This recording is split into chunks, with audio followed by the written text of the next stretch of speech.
Let's get ready together while I tell you my rules and like tips when it comes to first dates. Coming from someone that has quite a bit of experience, not like I'm going on dates all the time, but I honestly enjoy dating. Try to limit the amount of messages and like texting you do before you actually go on the first date. Like obviously you need to exchange some words, but you shouldn't be like texting this person all day, every day for like a week before you even go out, because then you create this like false idea of this person without actually even meeting them. I find that like going in with like little to no expectations and knowing about the person helps a lot with like not feeling disappointed. It'll feel more like you met in real life if you basically just meet this person in real life. Number 2 is to really try to like transform those feelings of nerves into feelings of excitement. So instead of like nervousness of like wondering if they're gonna like you or not, it's just excitement of like getting to know a new person. You shouldn't go into it with any type of fear of like hoping that they like you and trying to impress them. You really just have to be yourself, and you're just getting to know a stranger and they're doing the same thing. So there's no like upper hand. I genuinely like making an event about me. Like I enjoy getting dressed up, I enjoy doing my makeup, I enjoy going out for dinner and drinks. So like all of those things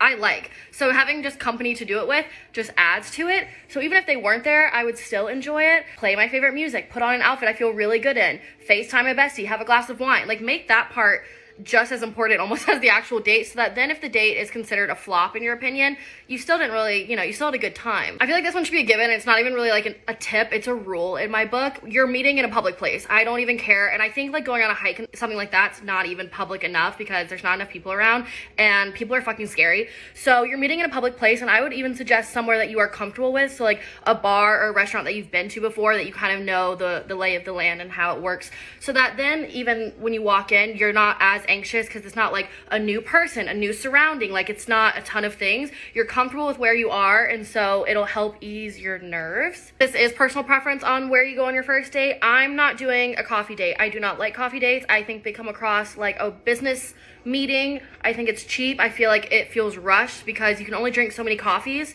Do you know what I mean? A lot of the struggle with first dates is no one knows what to talk about, and there's all this awkward small talk. So ask questions that you would want asked about yourself, things that you want to talk about, things that you're passionate about. Meaning, I don't really give a fuck about what your favorite color is, right? I want to know, what are you passionate about? What's your favorite place that you have ever been? And then you take it a step further and you're like, why is that your favorite place? Have you been there before? Are there any crazy travel stories? Allow them to really open up, because that's how you're actually going to get to know someone. Be very, very, very conscientious of how they treat the wait staff. Not only just the wait staff, but just strangers in general, how they interact with other people. Very, very telling of a person. That's all for now. Let me know if you want a part 2.